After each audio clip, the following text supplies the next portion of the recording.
Sometimes, loyalty doesn't come from those with contracts or titles.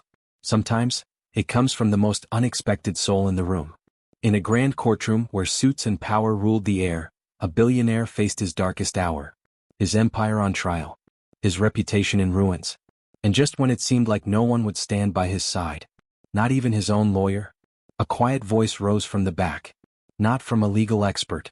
Not from a business partner. But from a maid, new on the job, barely known, almost invisible. And what she said next silenced the entire room. The room was silent, but heavy. Not the kind of silence that comforts. The kind that follows shock and precedes collapse. At the center of the courtroom stood a man who once commanded empires. A billionaire. A visionary. A name that built skylines and moved markets. But today he looked almost small. Not because of the suit he wore, still perfectly tailored. Not because of age, his shoulders still square, his jaw still set. But because of the words that had just left his lawyer's mouth. Your Honor, I am withdrawing from this case. Immediately. It wasn't a suggestion. It was a blow. The billionaire didn't flinch, but his eyes did. Just slightly. Enough for those watching closely to realize. He hadn't seen it coming. Whispers rushed through the courtroom like wildfire. Did he just quit? Right in the middle of trial? What does he know that we don't? The judge, a stern man known for his patience, looked visibly unsettled. Even the opposing counsel raised an eyebrow, trying to mask their satisfaction. This wasn't just a procedural disruption. It was a message. A public statement that the man once believed untouchable was now entirely, terrifyingly, alone. And perhaps most humiliating of all, he said nothing. No objection. No plea. No demand for justice. Just a long, controlled breath. To most it looked like silence. To some, like surrender. But somewhere in that room, to someone whose name no one even knew yet, that silence didn't sound like defeat. It sounded like a man still holding on. And she couldn't just sit and watch. In the chaos of disbelief, no one noticed her at first. She had been sitting quietly in the back row, hands clasped tightly in her lap, uniform freshly ironed, eyes fixed not on the judge or the prosecution, but on the man now standing alone. No one knew her name. Most didn't even realize she was there. Just 2 weeks ago, she'd been hired as a temporary maid for the billionaire's estate. No grand interviews. No background checks. Just a woman looking for honest work, and a house that happened to need someone quiet, discreet, and invisible. And invisible she had remained, until now. Suddenly, a chair scraped gently across the marble floor. Heads turned. Brows furrowed. There she stood, slender, steady, unshaken by the dozens of eyes now fixed on her. Your Honor, she said softly, if no one will defend him, I will. At first, the courtroom didn't react. Not because they were calm, but because they weren't sure they'd heard her correctly. A maid? Defend him? Laughter broke out in the back, quick and cruel. One man whispered, is this some sort of publicity stunt? Another scoffed, she's not even qualified to speak in this room. But she didn't flinch. I know I'm not a lawyer, she continued, voice clear and unwavering. I don't have a degree. I don't have a briefcase. But I have the truth. And I have seen things none of you ever cared to look at. The judge raised a hand, silencing the murmurs. He looked at her, this stranger impressed cotton and borrowed courage, and saw something few in that room had shown all day, sincerity. 5 minutes, he said. You have 5 minutes to speak. Make them count. And just like that, a courtroom built for power and prestige gave its floor to a maid no one had noticed, who was about to make them all listen. The courtroom expected clumsy words. They expected nerves, hesitation, maybe even an apology for daring to speak at all. But none came. She stepped forward slowly, not with bravado but with a kind of reverence. And when she began to speak, the air seemed to still, not because of volume but because of the weight behind every word. I haven't worked for him long, she said softly. Only 2 weeks, in fact. I wasn't even supposed to be here. I just came to return a lost document from the estate. But after what I've seen, I couldn't walk away. The audience leaned in. Not physically, emotionally. Her voice had that effect, drawing people in like a quiet flame. You've all read the headlines. Ruthless investor. Cold executive. But in those quiet, unguarded hours, when there were no suits, no reporters, no boardrooms, I saw something different. She paused, letting silence stretch. Not to create drama but to honor truth. I saw a man who walked through the kitchens each morning just to ask if anyone had breakfast. A man who paused when he passed the janitor's son, gave him a chessboard and said, "This is for your future strategies." A man who stood beside the gardener after his wife passed, and paid for the entire funeral anonymously. Not once did he ask for recognition. Not once did he want credit. He just did what he thought was right, quietly, and then moved on like it was nothing. A few people shifted uncomfortably. Not because they didn't believe her, but because the story didn't match what they wanted to believe. "I once found him sitting alone in the greenhouse at 5 a.m., she added, voice lowering. "He was watering orchids, with a trembling hand. When I asked if he was all right, he said, 'I water them when I can't sleep. They don't talk back. They just live.'" She let the silence return again. This time it was heavier, more human. "You see a billionaire on trial. I saw a lonely man with a heart too guarded to defend itself." Her eyes turned to the prosecution, then to the jury. "I'm not saying he's perfect. No one is. But if you think he's capable of what he's being accused of, then you haven't been watching closely enough." By now no one laughed. No one sneered. Even the judge sat motionless, hand resting near his gavel, but no longer inclined to use it. She wasn't defending a man's fortune. She wasn't fighting for victory in court. She was defending the invisible moments that build character. The kind of truth that doesn't make headlines but defines a person's soul. And as she stepped back, her 5 minutes nearly done, she ended not with a plea, but with a quiet certainty. "He never asked me to speak for him. In fact, I'm not sure he even remembers my name. But I remember who he was when no one else was watching. And that, Your Honor, is why I am here." The courtroom was no longer filled with tension. It was filled with something deeper.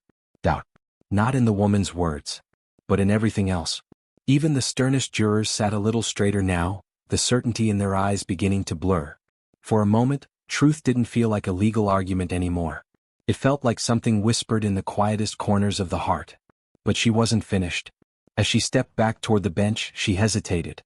Then carefully she reached into her bag. "I wasn't going to show this," she said quietly, "because it wasn't meant for me. But now I think it belongs here." She unfolded a sheet of paper, creased, worn, handled more than once. The ink slightly smudged, but the contents, unmistakable. "This letter," she said, holding it up with steady hands, "was left in the study. Slipped under a stack of newspapers. I found it while tidying up." The judge leaned forward. So did the bailiff. "It's unsigned. But it's clear. It warns that if he doesn't cooperate with an upcoming acquisition, certain pieces of information will be leaked, pieces that would spark legal investigation and media scandal. It even hints at someone on the inside ready to distance themselves at the right time." Her gaze swept across the room, until it landed not on the jury, but on the chair where the billionaire's lawyer had been sitting, before he walked out. A subtle but visible shift ran through the audience. The lawyer's sudden departure no longer seemed like panic. It seemed like strategy. The judge raised a brow. "Do you have any idea who wrote this?" She shook her head. "No. And I know it might not be admissible as formal evidence. But if you read it, you'll understand why I had to come forward." She stepped toward the bailiff, gently placing the letter in his hands. For a moment no one spoke. Even the opposing counsel sat rigid, palms flat on the table as if reconsidering everything. The judge scanned the document silently. His fingers paused at certain lines. His eyes narrowed just slightly. What began as a story of abandonment, then loyalty, had now become something more. A possible conspiracy. A deeper motive. A silence that might not be guilt, but protection. "I believe," the woman added softly, "that he chose to say nothing because he didn't want to drag anyone else down with him. He would rather take the fall than name names." That single sentence landed like a gavel. Suddenly the idea of guilt no longer felt clear. The courtroom was no longer on trial.